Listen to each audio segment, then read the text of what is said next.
نبيع ونشري لورو ونشري توت لي موني مونديال. خير بلادنا راهي في الأزمة وما ما كان مؤسسات مغلوقين، لي زوزين ما كانش، اللي يحب يستثمر ما يخليوش يخدم.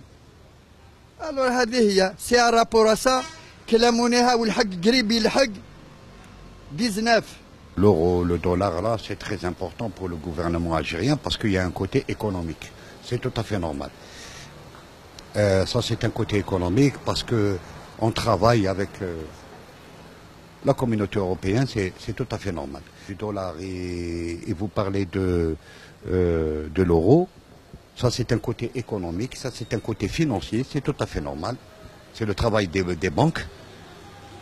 Mais est-ce qu'il y a une relation, c'est-à-dire de la situation économique et sociale et du niveau de vie تاعنا؟ 18 ومن بعد خطرات عنده واحد تلقاه 18 ودمي ومن بعد عنده واحد اخر تلقاه 17 ما كونكيروش بيناتهم.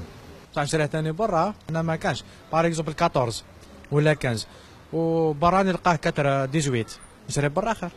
الدينار تاعنا ولا ما ولاش لا ديفالياسيون ولا من تحت سي نورمال. البترول وعلى سعر الدولار بصفه عامه الدينار الجزائري بقي يتدهور.